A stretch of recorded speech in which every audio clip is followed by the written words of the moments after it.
Sir, it is very cool to chat. I am very curious what your process is. When you started working on this film, how did that all come together? We'd worked with David Pryor, so Sandberg, who directed it, on Shazam and the Savannah cameo in the second one. And then just prior to this, we'd spent almost a year developing another project with him that the strikes kind of took it down. And during that time, he signed on to this, and he kind of mentioned it. And at that point, it was sort of a, hey, I'm putting your name forward for this. I want you to do it. And there we were. So, yeah, a lot of the designs had already kind of been, established because of the game tie-ins. And right, of course. So we already have Wendigos in the games. We have the Psycho mask in the game, that sort of thing. So there's things that we borrowed from there, and lots of new stuff too. So yeah. How much do you play with that when you've got something obviously pre-designed? How much are you working in what you want to change there, and how much stays the same?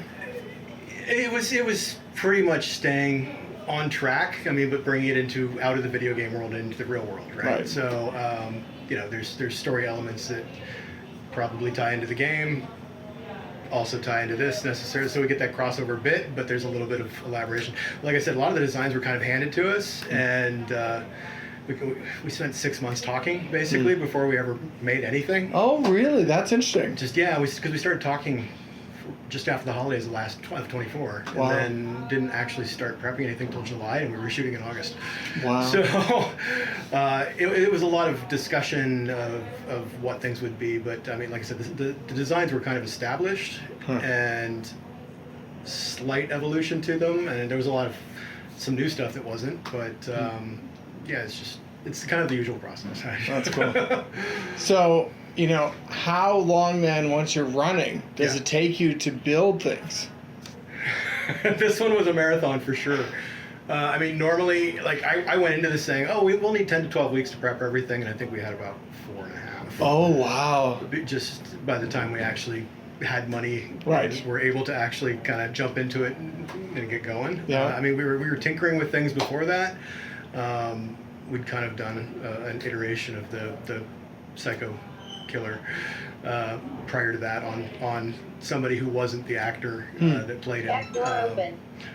But yeah, it was a little experimentation, R&D stuff, like little prototype kind of things, but nothing too invested, because the money wasn't there yet. Of course. So by the time the money finally came out, it was probably about 4.5 weeks of like just go. And then we took off to Budapest for the filming, and a few people were still here just kind of polishing off the last little bits and pieces. And this is one of those projects where there's so much stuff that happens over the course of the film that we take our down days where we're not shooting something, which there weren't too many of them on this one. There weren't nearly as many as we thought there would be, but we're also kind of Mr. Potato Heading things, borrow from this, borrow from that to build something new. And that's cool. And then David had some last minute ideas that were like a week before we left. I was like, we don't have time to do it. We'll do it there. We'll do it over there. So we made a few more things once we got there too. But overall, it was not the prep I would have loved to have had. But I'm actually really happy, all things considered. Well, and so then, how much of your work is here versus what's done actually on set or at a studio? Well, I mean, the prep is all done here. You're mostly done here. Like I said, we did a few more additional things once we got there, just stuff we could do in our downtime. But we had some of the actors were. I mean, this is the era of 3D scanning and stuff, and so we had some of that done with some of them over there. The cast all came here actually. We did like traditional life casts and body casts and everything, and wherever we needed that sort of thing to happen. Yeah, it was mostly here. Do you have a favorite part of the process? Is there something that really you're always like, okay, here's my favorite part?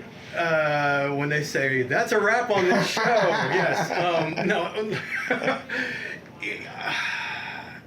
it's hard to say. I mean, it's kind of an era of movie making where there's less and less prep time. Right. I mean, I think back 25, 30 years ago when I got into it, and it's like you'd come into something like this and you'd spend 6 months building, and here we had a month. So for most of it, so it's kind of a different animal now. But Favorite part? I don't know. I think it's just honestly, it's that first time bringing everything together. You know, it's like if it's a prosthetic makeup, it's that first time you apply it and you go, "Yep, it worked. Thanks God." You know, that sort of thing. So it's seeing the final iteration of it for the first time.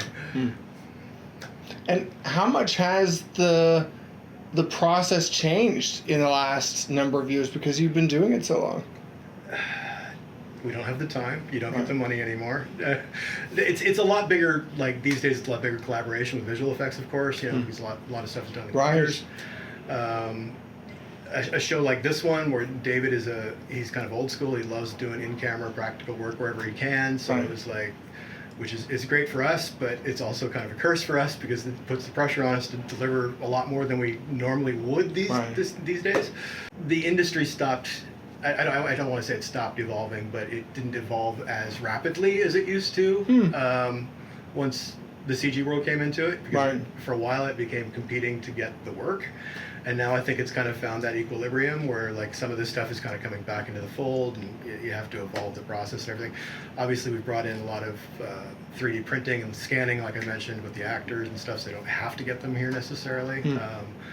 That's a different level of work in itself, like going back and retooling these scans because they're never going to be as good as like a classic life cast, a mold of their head. But there's a lot of computer-based stuff that's come into this part of the industry as well, whether it's prototyping, whether it's like the killer's mask we modeled in a computer, for example. We had sculpted it originally in clay, old school, and we should tweak that. It's so much faster to do it in a computer now and then 3D print it and there it is, and we can mold that and make our fiberglass ones or whatever we're making. So that's cool. There's that sort of thing. Just right down to the Wendigo's teeth, for example. They have these sharp needle-like teeth, and you know, we used to have to sculpt those things in clay and then try to 3D print them. That's cool. Just 3D print them in a translucent resin, and there they are, and they're done. And you can, you know, lay them out on the thing, and you print 1,000 of them in one shot. You know, so that's amazing.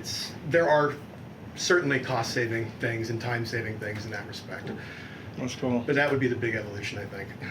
Well, last thing I'd like to know is you've worked on some incredible projects over the years. Do you have a favorite creature or design that you've worked on out of all those things? You get to like different things for different reasons. So it's like there's the project you like on where you're like, oh, we built the coolest stuff on that, but the movie's a total flop or something. And then there's the stuff where you go, I hate that movie. We just made a bunch of junk because they didn't want it fast. I mean, there's so many different variables in it. But the projects where you get the time, you get to build some really neat stuff. I mean, they do come along every now and then. I've had a working relationship now with Ari Aster since Hereditary, and that to this day is one of my favorite projects I've ever worked on. It was not just the prosthetics, but we did all the miniatures. We did like everything effects related to the movies. And it was a little show that, you know, it was a few $1 million, that kind of an indie project that nobody thought anything of at the time, but the script was excellent, and we were just like, this is going to be amazing. You know, it's like, I want to do this, even if they don't have time or money or whatever. We're going to make this happen. And Ari was this crazy guy, you know, so cool. It's become a kind of an icon of the genre now. But we've been fortunate that, you know, we've done most of his projects since then, both that he's directed and produced. And so, I mean, I think my favorite to this date was just this Sasquatch project we did Sasquatch Sunset with Jesse Eisenberg and Riley Keough.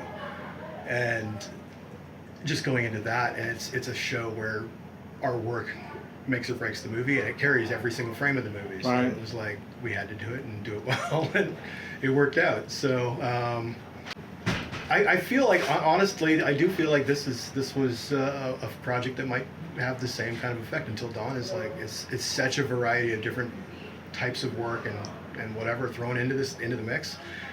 And it all worked out, and then working with David is fantastic because he's like such a fan of this stuff. And a lot of directors these days, I'm a big fan, and I'm completely dismissive of it when it gets there, and he just can't get enough of it. So it's like it's kind of a perfect storm of what we do.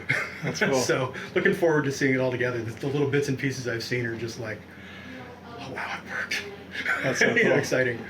So I lied. I'm gonna ask one last thing. Yeah. Do you have a creature that you haven't been able to do yet that you still want to do? That's You know, like the creature from the Black Lagoon, or I love the creature from the Black Lagoon, and I wouldn't want to try to top it. Honestly, I mean that, and then there was the Monster Squad Gillman, which I always thought was fantastic right. too.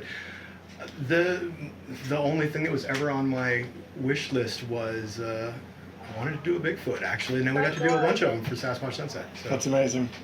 So I don't know that I actually have a wish list character at this point, but that's cool. Just keep making cool stuff. Amazing. Yeah. Thank you very much. Oh, you bet. Thanks.